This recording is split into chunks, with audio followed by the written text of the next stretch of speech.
Toutes et à tous, les amis, on se retrouve pour la review du 27, d'Euro du 27 juillet 2026.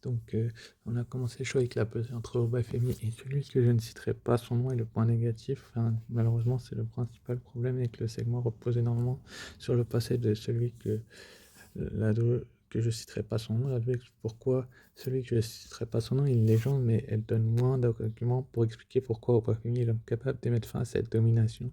Pour une rivalité entre deux mondes, il faudrait davantage sentir que celui que je ne citerai pas son nom voit Obafemi comme une véritable menace. Pour l'instant, celui-ci semble surtout jouer avec lui, ce qui peut affaiblir légèrement l'enjeu du match. Le refus d'entrer dans la cage peut aussi diviser.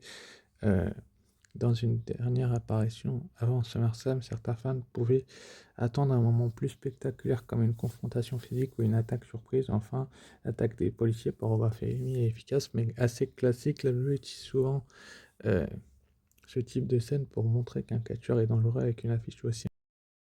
Le point positif, parce qu'il y en a, c'est que le principal point fort du segment est la manière dont elle protège le rock de celui qu'on ne citera pas son nom, tout en continuant de construire Obafemi. La compagnie comprend que celui qu'on ne citera pas le nom n'a pas besoin de faire un match chaque semaine pour être présenté comme une menace.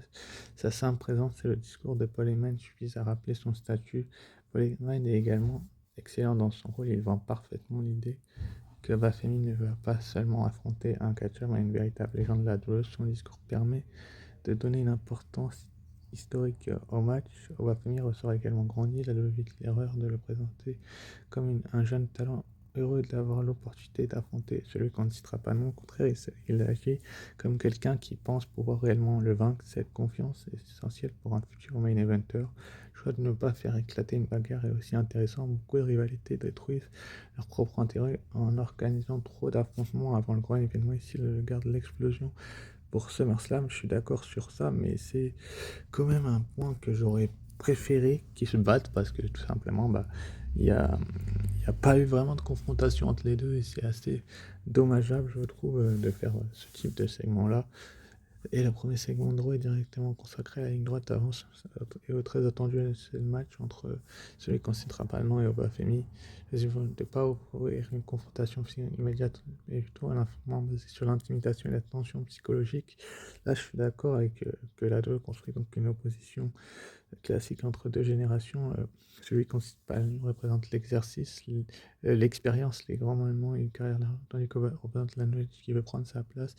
La première Obafemi permet de terminer sur une image forte et de rappeler qu'il possède une violence naturelle qui correspond parfaitement à LNSL. Je suis d'accord sur ce segment.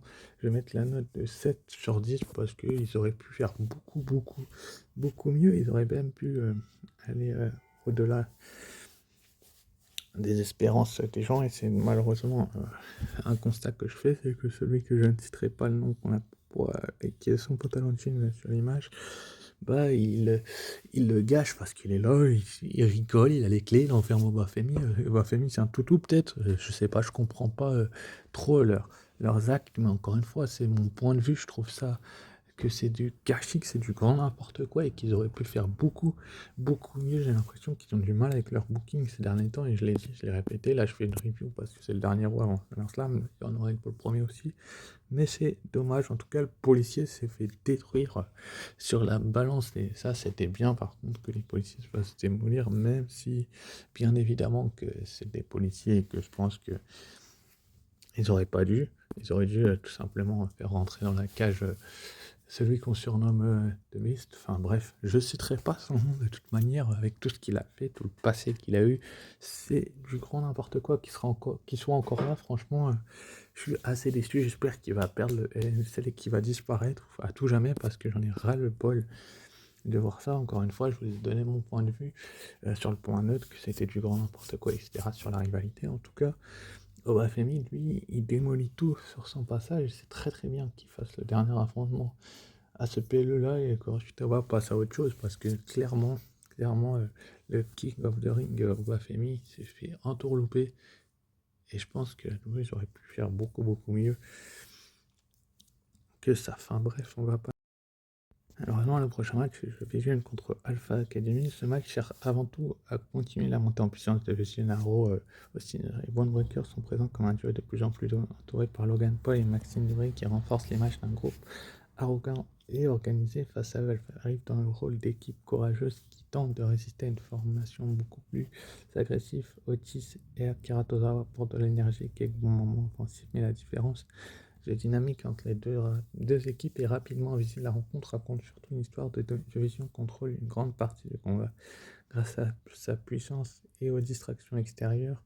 La victoire de Breaker est théorie logique avec le spear de Breaker qui termine Tozawa, mais la véritable segment du match arrive après match. Alors Vision continue sur un attaque sur Alpha Academy veut montrer que ce groupe cherche pas seulement à gagner, mais à écraser ses adversaires. Le principal point fort est la construction de Vision. Le groupe commence à avoir une vraie personnalité. Théorie représente l'arrogance, requiert la destruction et Logan Paul, le côté imprévisible. Leur association semble plus réfléchie qu'une simple alliance de circonstances. Moonbreaker continue également d'être très bien utilisé, sa puissance donne l'impression qu'il est destiné à un rôle majeur dans le futur. Chaque victoire renforce son statut, l'attaque après le match est aussi car elle donne une la conclusion que j'en tire, c'est qu'un segment réussi pour faire progresser Vision, surtout grâce à la présence de Breaker et à la personnalité du groupe là-dessus. Là, je suis complètement d'accord. En revanche, le match manque légèrement d'impact car Alpha Academy sert surtout à renforcer ses adversaires. L'ado construit bien ses méchants, mais devra rapidement leur donner des histoires plus variées. Je suis complètement d'accord là-dessus. C'est vrai que les histoires plus variées, c'est ce que la WWE devrait faire ces derniers temps. Et c'est dommage qu'ils ne les fassent pas, justement. C'est que pour moi, ils devraient construire un peu plus ces histoires, la WWE. Et c'est vraiment dommage. Enfin bref, c'est un point que je voulais parler. Ensuite, après, donc, on passe à la suite. Donc, on a une petite vidéo de Chad Gable qui va avoir l'opportunité de devenir champion intercontinental. Je connais dans le Minnesota, je crois que c'est ce dimanche du côté de SummerSlam face à Penta. Sacrée belle affiche entre les deux protagonistes. Est-ce que la WWE devrait faire en sorte que tout simplement Gable remporte le titre chez lui et enfin son moment de gloire et que ça continue ou pas? En tout cas, il parle de son état, il parle un petit peu de sa vie et de son passé sur le circuit indépendant. Ce segment était quand même assez intéressant. Enfin, personnellement, je l'ai trouvé intéressant. Il y a peut-être des gens qui l'ont pas aimé, mais moi, j'ai trouvé ça assez intéressant de la part de la WWE de faire ce segment-là, même si je pense que malheureusement, bah, il va pas remporter le titre tout de suite ou il va le remporter. Enfin, ça, on peut pas savoir à l'avance. Je sais même pas ce qu'ils ont prévu avec le titre intercontinental. Enfin bref, c'était un segment intéressant. Passons donc des styles complètement différents. D'un côté, on a Jivan Evan qui continue sa progression comme l'un des jeunes talents les plus pointeurs de la WWE avec un style basé sur la vitesse, l'explosivité et les prises spectaculaires. De l'autre, Rousseff représente une plus catcheur plus qui cherche à imposer son rythme et son plus l'habitude se voit comme un test pour Evans. Jusqu'ici, il a souvent été présenté comme un phénomène athlétique capable d'impressionner mais affronter un adversaire comme permet de voir s'il peut également survivre dans un combat plus difficile physiquement. Le début de match met bien en avant cette différence. Evans tente d'utiliser sa rapidité pour éviter les attaques alors que ce dernier cherche à ralentir de rythme et à imposer un affrontement de la rencontre fonctionne principalement grâce à ce contraste. La fin raconte également une histoire. Rusev s'approche avec la collade, mais Evans refuse et trouve une suite pour revenir dans sa survie face à un adversaire plus imposant lui permet ensuite de placer son OG Cutter pour obtenir une victoire importante. C'est vrai que le plus grand point positif est la manière dont on continue de construire Jivan Evans. La victoire est importante car elle ne ressemble pas à un simple squat où une victoire face Evans doit souffrir et être dominé et trouver une solution pour de match qui peut aider un jeune talent à prouver. La montre qu'Evans n'est pas seulement un catcheur spectaculaire capable de faire de bons mouvements, mais quelqu'un qui peut aussi faire tenir face à un adversaire plus puissant. Rusev mérite également d'être souligné. Même dans la défaite, il reste crédible, il domine une partie du rappelle pourquoi son style fonctionne encore aujourd'hui. Il joue parfaitement son rôle de vétéran qui teste la nouvelle génération. La victoire d'Evans arrive aussi au bon moment avant ça, mais il a l'impression que la 2 croit en lui et souhaite continuer à investir dans son développement. Je suis complètement d'accord là-dessus. Le principal défaut est que le match manque légèrement d'enjeu. La qualité est présente, mais il n'y a pas vraiment d'histoire personnelle ou de récompense derrière cette confrontation. Rusev aurait également pu être davantage présenté comme une menace majeure, même s'il protège Evans. En ayant une bonne performance, une défaite supplémentaire risque de réduire son importance si elle ne lui donne pas rapidement une direction. Le combat aurait aussi mérité quelques minutes supplémentaires avec plus de temps. Les deux hommes auraient pu construire un affrontement encore plus marquant. Je suis complètement d'accord là-dessus et j'irais même plus loin. C'est que pour moi, un bon match qui remplit parfaitement son contenu monté tout en gardant au CF. Ce n'est pas un affrontement mémorable, mais c'est une étape importante dans la progression de Siobhan Evans. Oui, mais ça décrédibilise un petit peu Rousseff, même s'il a eu certains moments où tout simplement il cache ses adversaires. Bah, là, je trouve qu'il doit faire beaucoup, beaucoup mieux et que malheureusement, bah, ils ont du mal dans certains points à, faire ça, quoi. Donc maintenant, c'est à voir si la WWE va aller dans une autre direction. Enfin bref, passons à la suite, le concert de Joe Henry et de Dan Housen. Donc là, on a un petit concert assez intéressant. La WWE change complètement d'ambiance avec ce segment, mettant en avant Joe Henry et Dan après plusieurs matchs sérieux. Repropose un moment plus basé sur le divertissement avec un concert qui correspond aux personnalités des deux hommes. Oui, l'idée est de donner euh, une pause au plus avant de repartir vers les grosses rivalités de SummerSlam. Henry et Danhausen jouent parfaitement leur rôle dans un segment volontairement exagéré et humoristique. Cependant, la WWE ne tarde pas à transformer ce moment en angle de rivalité. L'arrivée de Ryan Garcia apporte une surprise, mais son attaque contre Joe Henry change immédiatement la donne. Ensuite, Dominic Mysterio et JD McDonald attaquent Danhausen, permettant au Judgment Day de reprendre le contrôle du segment. Donc ce passage pour continuer la construction du Judgment Day et créer une nouvelle tension autour de Henry. Le point positif, ça reste la surprise, reste l'élément le plus réussi. L'attaque de Ryan Garcia permet au segment de ne pas être simplement un moment humoristique sans conséquence. Le Judgment Day continue aussi d'être présenté comme un groupe opportuniste qui profite d'une situation où leur adversaire ne s'y attendent pas pour imposer leur présence. Joe Henry montre également qu'il possède une vraie capacité à divertir et peut fonctionner dans des segments plus légers tout en gardant une certaine crédibilité. C'est vrai, je suis d'accord là-dessus. Mais le principal problème est le mélange des styles. Le passage entre la comédie et une attaque sérieuse est assez brutal et manque parfois de naturel. L'utilisation de Ryan Garcia peut également diviser. Son intervention apporte un effet surprise, mais elle semble surtout destinée à créer un moment choc plutôt qu'à raconter une vraie histoire. Les gens auraient aussi mérité une attaque plus marquante. Le groupe possède déjà une grande présence, mais ce segment ne leur apporte pas forcément beaucoup de nouveautés. C'est vrai que c'est répétitif, les attaques du Judgment Day, je suis complètement d'accord là-dessus. C'est un segment de divertissement, mais imparfait. Il apporte de l'énergie au show, il fait avancer plusieurs... Mais l'exécution aurait pu être plus cohérente, je suis complètement d'accord là-dessus.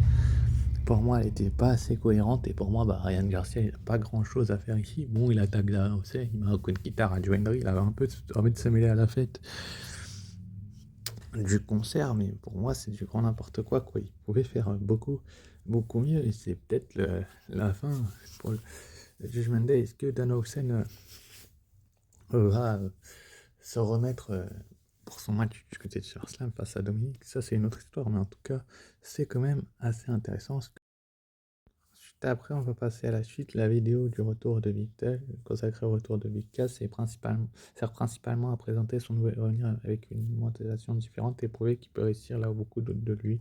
C'est une approche basée sur la rédemption plutôt que de simplement annoncer. La compagnie cherche à construire une histoire autour de son envie de montrer qu'il a changé et qu'il mérite une nouvelle. C'est moi, on permet de donner une vraie direction. Il ne revient pas uniquement comme une ancienne personne, mais comme quelqu'un qui cherche à écrire un nouveau chapitre dans son gabarit. Son passé lui donne une présence. Cette histoire de revanche peut fonctionner si elle est bien développée. Le principal risque est qu'elle se contente uniquement de thèmes de la rédemption sans construire une vraie rivalité derrière.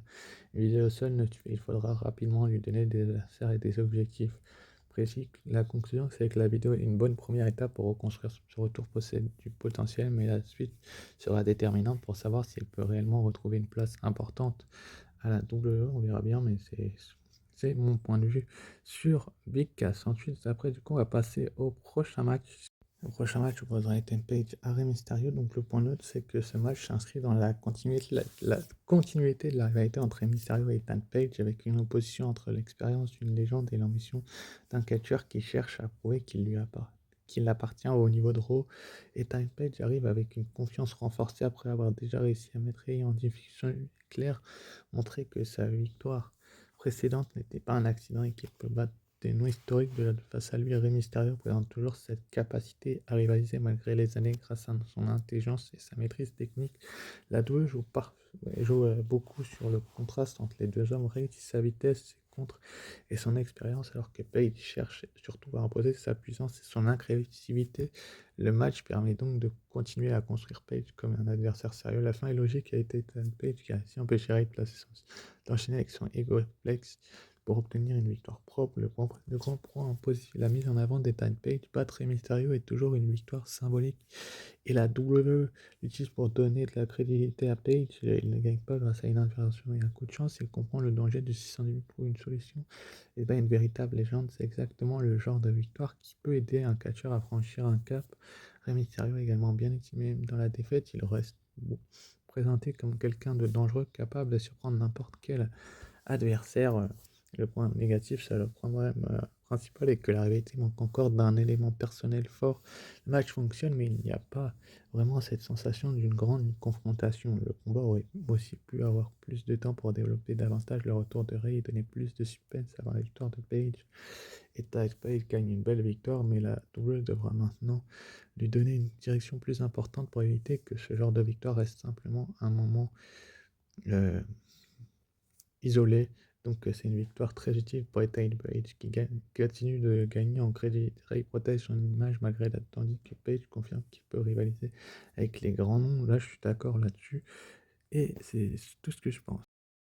Juste après le segment des Usos, Jacob Fatou, la Bloodline, Solo Sikoa et Nice et Roiski, ce segment représente une étape dans la construction du match. Après plusieurs semaines, facile de mettre en avant le conflit entre l'ancienne menée par les Usos et la nouvelle vision défendue par l'arrivée des Usos permet de rappeler leur importance dans l'histoire. Joe Uso et Jimmy ne cherchent pas seulement à provoquer, ils veulent rappeler que cette famille leur appartient et que leur histoire ne peut pas être effacée. Joue donc beaucoup sur la notion d'héritage et de l'arrivée de ce charge. Et ensuite, l'ambiance, il refuse d'être comme quelqu'un qui doit revenir dans l'ombre ou suivre les anciens membres. Son discours consiste surtout à expliquer qu'il possède désormais sa propre vie. Il construit une nouvelle bloodline avec Royskis et les Knights. Et là, il porte une dynamique puisqu'il ne rentre pas dans le conflit. Il reste concentré sur son objectif, battre la bloodline. Cela permet d'éviter que ce devienne uniquement une histoire interne à la famille Onoya. La conf, avec l'arrivée qui vient équilibrer les forces, donc c'est un moment pour rappeler que plusieurs seront impliqués dans cette rivalité. Le principal point fort est la présentation de Lano connu travailler son père en montrant qu'il veut exister.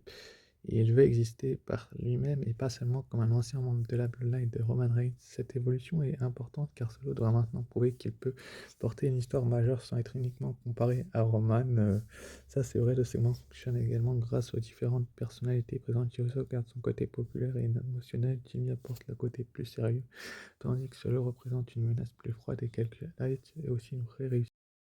Trop similaire se rentre dans les bonnes termes. Mais il manque encore un moment vraiment qui pourrait définitivement le séparer de l'ombre de Roman Reigns. Il parle beaucoup de construire son propre héritage, mais la WWE maintenant doit lui donner des actions fortes pour accompagner ce discours. Le segment a également pu davantage développer Royskis, qui reste encore un peu dans le rôle du partenaire de Solo plutôt qu'un personnage avec une vraie identité et un segment efficace pour préparer SummerSlam et continuer l'évolution. Je réussi à garder l'importance tout en donnant une place aux nouveaux membres. Cependant, la devra rapidement apporter quelque chose de nouveau pour éviter de simplement répéter les anciennes histoires de la famille. Là, je suis d'accord là-dessus et j'irai même plus loin, c'est que la 2 fait de très très bonnes choses et c'est une très très bonne ouais, de faire ça du côté de la 2. Donc j'adore un petit peu ce qu'ils ont fait, mais après ce qu'ils vont continuer ou pas, on verra bien. En tout cas, je vais pouvoir passer à la suite. Donc, au prochain match, c'est Raquel Rodriguez contre Sol Ruka pour le WWE Women's Intercontinental. Ce match représente un moment important pour la vie de Raw avec un changement de direction pour le championnat inter. Sol Ruka arrive en tant que championne avec l'objectif de prouver qu'elle appartient au sommet de la vie, tandis que Raquel représente une force différente, une catcheuse basée sur la puissance, la domination physique et l'expérience. La WWE construit cette rencontre comme une opposition de style. Soroka cherche à utiliser son activité, ses moments spectaculaires pour surprendre Raquel, alors que cette dernière veut imposer son rythme et montrer pourquoi elle peut devenir une championne crédible. Le match est également lié aux histoires féminines du moment. La présence de Roxanne Perez, Liv Morgan et Io Sky montre que la division possède plusieurs prétendantes et que le championnat devient un élément important de la compétition. Pas prétendante parce que Liv et Io sont en rivalité, mais pour Roxane, sa présence, elle est avantage Raquel finalement dans un rempli de à saisir l'opportunité et place sa powerbomb Terrana Bomb pour remporter le titre. Le principal point évidemment le retour de Raquel Rodriguez au premier plan. Cette victoire lui permet de retrouver une place importante dans la division et lui donner enfin un objectif avec son physique et son style puissant. Elle correspond parfaitement au rôle de championne. Elle fait également un bon choix en lui donnant un championnat. Raquel possède une présence différente des autres catcheuse du roster et peut apporter une identité particulière au titre intercontinental. Elle représente une championne capable d'affronter des profils très différents. Sa victoire protège également Soroka, même si elle perd son titre. Elle montre qu'elle peut rivaliser avec une adversaire comme Raquel et reste présente comme une catcheuse avec beaucoup de potentiel. Le segment permet aussi d'ouvrir plusieurs pour la suite avec Raquel. Des adversaires comme Roxanne peuvent rapidement devenir des prétendantes crédibles, surtout sur le Ruka, parce que les trois qui sont intervenus, bah, ça n'a rien à voir. Enfin, bref, ses partenaires et puis l'adversaire de sa partenaire. Le seul point négatif concerne davantage la construction du match que Raquel elle-même. Les nombreuses interventions autour du ring rendent parfois difficile de se concentrer uniquement sur l'affrontement entre les deux champions. Avec une victoire aussi importante, Raquel aurait aussi pu bénéficier d'un moment encore plus marquant après le match pour célébrer son nouveau statut et montrer davantage son importance comme championne. La victoire de Raquel est une excellente décision pour la division féminine. Elle retrouve une place de premier plan et apporte une nouvelle énergie au championnat intercontinental. Soroka se trouve protégée tandis que Raquel commence son règne avec un statut crédible de championne. Les matchs ont plusieurs possibilités intéressantes pour les prochaines semaines. Je suis complètement d'accord là-dessus et je trouve ça hyper intéressant que la WWE fasse ça. Donc c'était quand même assez intéressant de la part de la WWE de faire ça. Donc on va bien voir maintenant ce qu'ils vont faire par la suite. Mais quand même, je suis quand même assez heureux pour Raquel parce que pour moi, elle n'avait pas eu de moment marquant, elle n'avait pas eu de titre. Et là, le fait qu'elle en ait, bah, c'est une bonne nouvelle. Et c'était pour moi bah, la meilleure chose à faire. Donc on va bien voir ce qu'ils vont faire par la suite. Mais je suis quand même assez heureux. En tout cas, Liv est championne, Raquel est championne, Roxane est un petit peu celle qui n'a pas. Ensuite, après, pour finir le show, le face-à-face avant SummerSlam entre Roman Reigns et Seth Rollins. Le dernier segment de Raw est consacré à l'une des plus grandes affiches de SummerSlam avec le face-à-face entre Roman Reigns et Seth Rollins. J'utilise ce moment pour rappeler l'histoire extrêmement longue entre les deux hommes, notamment leur passé au sein du Shield, la trahison de Rollins à WrestleMania 31, un événement qui continue de définir leur relation encore aujourd'hui. L'objectif principal du segment est de présenter une motivation des deux avant leur affrontement. C'est vrai qu'il a toujours dû se battre pour obtenir ces contrairement à Roman Reigns qui représente selon lui le choix idéal de la compagnie. De ce côté, Reigns s'est fait qu'il doit vaincre Rollins pour lui-même, pour sa famille et pour qu'il prouver qu'il reste la plus grande superstar de la WWE. Cherche donc à opposer deux visions différentes. Rollins veut prouver qu'il est le meilleur catcheur sur le ring, tandis que Reigns veut montrer qu'il est toujours le véritable visage de la tension monte progressivement jusqu'à l'affrontement physique final avec Reigns qui prend l'avantage avant que Rollins ne termine le show avec un stomp sur une chaise. Le point positif, le principal point fort est la qualité du travail au micro des deux hommes. Roman Reigns et Seth Rollins possèdent une histoire suffisamment riche pour rendre leurs échanges crédibles et chacun réussit à défendre son personnage. Rollins joue parfaitement le rôle du provocateur qui cherche à toucher Reigns personnellement, tandis que Reigns apporte une dimension plus sérieuse avec son besoin de rédemption. La fin du segment fonctionne également très bien pour créer une dernière image forte avant SummerSlam. Le stomp de Rollins sur une chaise permet de rappeler son côté dangereux et donne l'impression qu'il possède encore un avantage psychologique avant leur match. Cela évite de terminer Raw simplement sur une confrontation classique et donne une raison supplémentaire de vouloir voir leur affrontement. Je veux aussi rappeler l'importance historique de ce match. Ce n'est pas seulement une rencontre entre deux anciens membres, mais une opposition entre deux carrières qui ont suivi des chemins totalement différents. Cette dimension historique porte une vraie importance au combat de SummerSlam. Le point négatif, le principal défaut est que la construction vers SummerSlam manque légèrement de nouveautés. Roman Reigns et Seth Rollins possèdent une histoire exceptionnelle, mais cette dernière comparaison reprend beaucoup d'éléments déjà vus ces dernières semaines. La WWE revient encore sur WrestleMania 31 À la trahison de Rollins, c'est la question de savoir qui est réellement le meilleur entre les deux hommes. Ces références restent efficaces, mais elles commencent à perdre de leur impact lorsqu'avançant porter un nouvel élément. Pour un dernier face-à-face avancé, la aurait pu proposer quelque chose de plus marquant, une nouvelle révélation, une conséquence plus importante ou une approche différente pour donner la sensation que ce match représente un nouveau chapitre. Le segment reste solide grâce au talent des deux catcheurs, mais il donne parfois l'impression de raconter encore une histoire que les fans connaissent déjà plutôt que d'ajouter une dernière couche avant le grand rendez-vous. Je suis complètement d'accord là-dessus, que c'est déjà vu ces dernières semaines. Ce face-à-face conclut correctement la construction de Roman Reigns. Les deux hommes livrent une bonne prestation. À la fin, le ton renforce la tension et rappelle que personne n'a réellement pris l'avantage défini. Cependant, j'aurais pu davantage renouveler la réalité pour rendre ce dernier épisode plus. L'affiche reste énorme grâce au passé commun des deux hommes, mais la construction aurait gagné à apporter plus de fraîcheur avant leur confrontation finale. C'est vrai que pour moi, la WWE, ils auraient pu faire beaucoup mieux et tout simplement pas finir sur un stomp de Rollins. C'est Rollins qui a le dessus à chaque fois quand Roman Reigns est là. Enfin, franchement, ça devient du grand n'importe quoi et ça devient lassant. Et peut-être que la WWE aurait pu faire beaucoup mieux, mais quand même, Reigns, il hésite avec la chaise. On voit qu'ils utilisent beaucoup le passé, mais malheureusement, c'est trop répétitif ces dernières semaines. C'est trop la même chose et franchement, ça me déçoit de la part de la WWE et surtout pour ce titre World Heavyweight champion du monde. Enfin bref, pour la note du show, je mets une note de 8/10. Ensuite, donc annoncé pour NXT ce soir, les NXT North American Championship. Miles Ward qui va défendre son titre contre Cam Hendricks pour le titre North en échange d'avoir un match pour les titres par équipe la semaine suivante, donc la semaine prochaine. Miles Ward va affronter Cam Hendricks. Ça va être un match hyper intéressant entre les deux protagonistes et une sacrée belle opposition de style entre ces deux lutteurs. Est-ce que c'est la bonne chose à faire? Je n'en sais rien, mais on va voir ce qui va se passer. Ensuite, suite aux attaques récentes, les deux vont s'affronter dans ce match simple. Lizzy Rain face à Easy Dame, laquelle des deux va repartir avec la victoire, continuer à se développer du côté de NXT. Je parle bien du mot développement, parce que NXT est pour moi le meilleur catch ces derniers temps, ces dernières semaines, donc c'est à voir laquelle va avoir le dessus sur l'autre. Et voilà quoi, qu'est-ce qui va se passer. Donc on va bien voir ce qui va se passer dans les prochaines semaines. Ensuite, après, on aura beaucoup Lima et Lucien Pal qui veulent valider leur assurance malgré le nouveau groupe Eros del Mal à la AA. Unima a abandonné Pride pour ce nouveau groupe. C'est Shinning Lorenzo et Uriah Connors qui ont catché pour Pearl Strike du coup.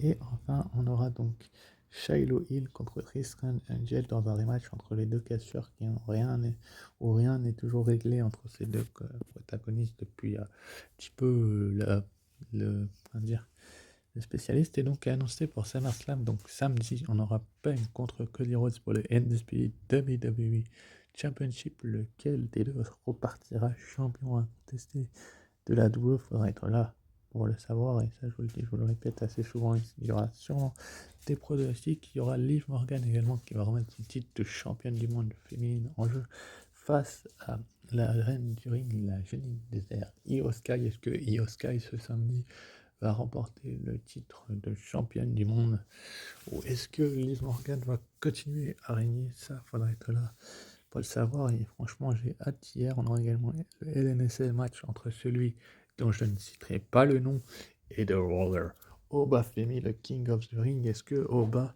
peut survivre dans ce type de stipulation? Je cherchais le nom. On va bien voir ça lors des pronostics. On aura également les Usos et Jacob Fatu, donc la Bloodline contre Royce Keys, LA Knight et Solo Sikoa. Est-ce que LA Knight et Royce Keys peuvent faire confiance à leur partenaire ou pas? Et est-ce que la Bloodline va survivre? On verra ça samedi. On aura également donc Fatal Influence, donc Jesse Chain, Laney Rind et Fallon Henley, les championnes par équipe, face aux Bella Twins, Nikki et Brie Bella et Page. Ça promet, ça sera également ce samedi que cette rencontre-là, donc ça va être assez exceptionnel à vivre et à regarder. Et enfin, on aura donc Gunther, le ring général, face à l'ancien général manager de SmackDown, Nick Aldis. Est-ce que Nick Aldis peut remporter la victoire à la bataille, ou est-ce que Gunther remportera ce match? On verra bien. Et le dimanche, donc pour le titre des États-Unis, on aura Trick Willie Trick Williams, je crois que ce sera le dimanche, face à Baron Corbin, le revenant Baron Corbin. Est-ce que Baron Corbin va remporter ce match? On verra bien ce qui va se passer. On aura également le nouveau prétendant numéro au titre indisputé qui sera déterminé entre Sami Zayn de Honor et Ous. Enfin bref, le Master Stratégie, le vrai bon gars, le dernier des bons gars face à Finn Balor. Est-ce que Finn Balor va gagner? Et on aura un post-match, donc un match avec de l'argent suspendu au-dessus de ring entre Dan Housen et Dirty Dominic Mysterio. Est-ce que Dirty Dom va survivre? Est-ce qui s'est passé à Raw ou pas? On verra bien ce qui va se passer dans ce match-là.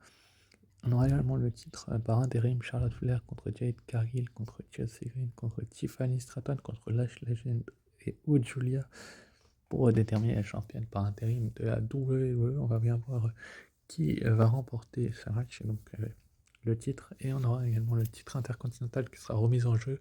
Chad Gable et Penta ont parlé lors de ce rôle-là. Et donc Penta va remettre son titre en jeu face à Chad Gable. Est-ce que Chad Gable va écrire l'histoire? On verra bien. Et enfin, dans le main event de la nuit 2, on aura le World Heavyweight Championship entre Roman Reigns et Seth Rollins, les deux frères d'armes. On a eu un peu de mal avec la rivalité, donc n'hésitez pas à liker, commenter, partager, vous abonner si ce n'est pas déjà fait. Ciao, bye et à très